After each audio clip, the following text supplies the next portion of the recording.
ये तो मुझे याद नहीं कि मैंने तुकबंदी कैसे शुरू की। ये भी कहना मुश्किल है कि शायरी कब शुरू की। हाँ, जब हम स्कूल में पढ़ा करते थे तो हमारे हेडमास्टर साहब ने कहा था कि शेर साजी का मुकाबला शुरू किया जाए। हमसे कहा गया कि आप मिसरा तरह पर तबा आजमाई करेंगे तो इनाम दिया जाएगा। इनाम में 1 रुपया मिला। भाई उस जमाने में 1 रुपया बहुत होता था। मेरी शायरी की असली इब्तिदा गवर्नमेंट कॉलेज लाहौर में हुई। एक बार कॉलेज में एक इनामी मुशायरा हुआ जिसका उन्वान था इरबाल। मैंने इरबाल पर नज्म लिखी, पहला इनाम पाया।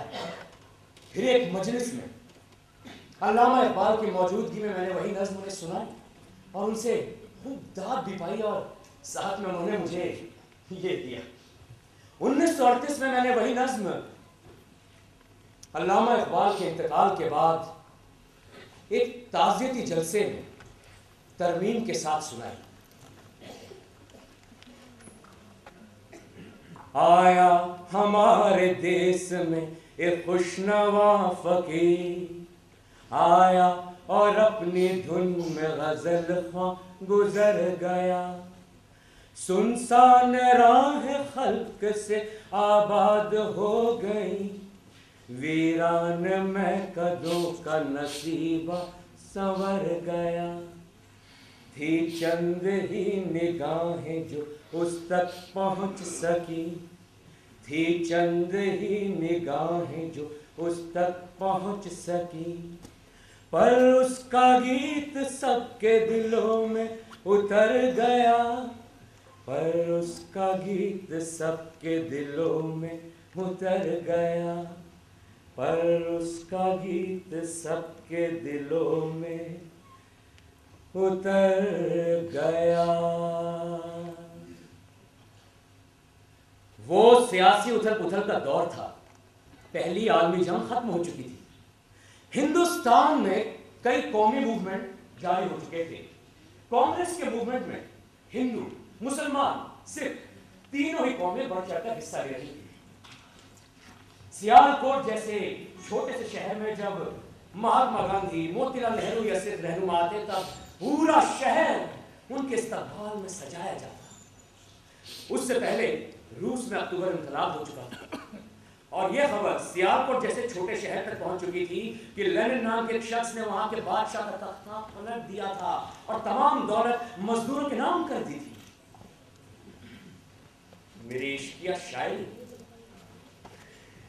कॉलेज के जमाने से ही शुरू हो चुकी थी और उस शायरी की वजह एक जीती जागती हसीना ही तो थी। 17-18 साल की उम्र में ही मैं अपने साथ खेलने वाली एक अफगान लड़की से इश्क करने लगा। वो लड़की एक खादिमा की लड़की थी और वो देखो उस तरफ मेरे ख्वाबों की मलका वो तो इधर ही चली आ रही है और तब मैं 17-18 साल का ही तो था।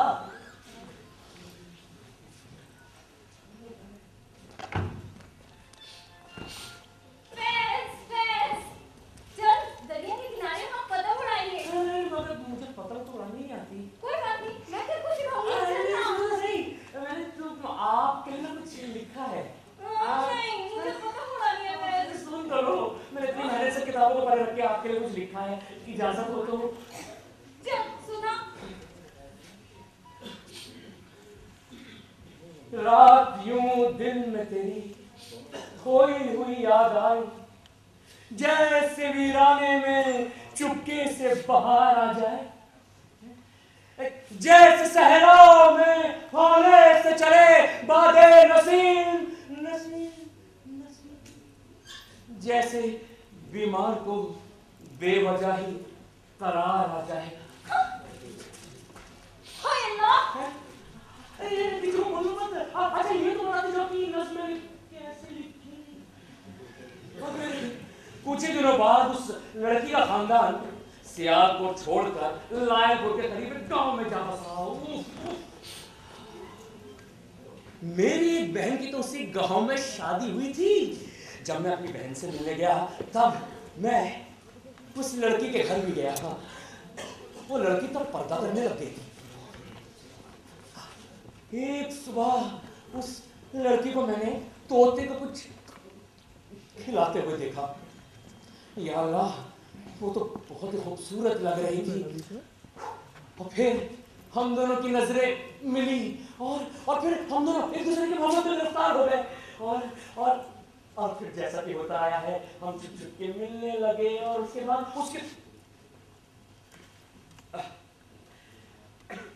उस लड़की की शादी हो गई। और जुदाई के इस तजुर्बे ने मुझे 7-8 साल तक रंजीदा रखा।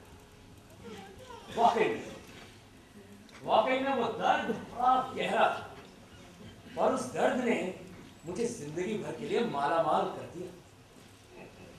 गुम है एक कैफ में मिजाज हयात, खामोशी सिजदा नियाज में है, हुस्न मासूम ख्वाब नाज में है। ऐ कह तो रम मबू का तूफान है, ऐ कह तू जलवागर बहार में है, जिंदगी तेरे इख्तियार में है। फूल लाखों बरस नहीं रहते, 2 घड़ी और है बहार शबान। आके कुछ दिल की सुना ले हम, मोहब्बत के गीत गा ले हम, कह थोड़ा सा प्यार कर ले हम, जिंदगी जर निहार कर ले हम।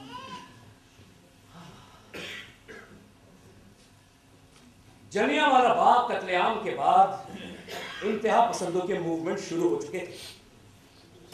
भगत सिंह, आजाद, बिस्मिल, अशफाकुल्लाह, इन सब के असरात मेरे कॉलेज के अंदर भी दिखाई पड़ने लगे थे।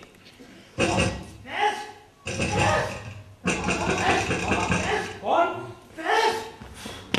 वो खुश।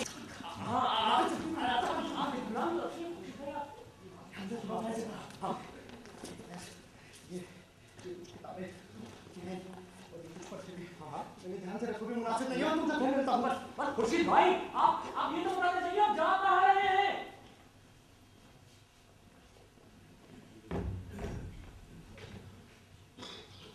उसी रात ख्वाजा खुर्शीद अनवर को बम बनाने के लिए कॉलेज के लेबोरेटरी से तेजाब चुराने के इल्जाम में गिरफ्तार किया गया। हमें 3 साल की सजा सुनाई गई। इनकलाबियों के इन पर्चों और इन किताबों को पढ़कर मुझ पर एक जुनून सा तारी हो जाता था।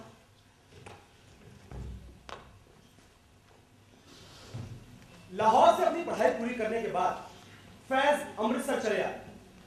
उसके बाद अमृतसर में गुजरे वो 5 साल उनकी जिंदगी की सबसे बड़ी दौलत साबित हुए। वो खुद कहते हैं कि हमारी जिंदगी का सबसे खुशगवार जमाना शायद अमृतसर का ही था। एक तो वजह ये कि पहली दफा पढ़ाने का मौका मिला तो बड़ा लुत्फ आया। उस जमाने के तुलबा और दोस्तों के साथ रिश्ते आज भी कायम हैं।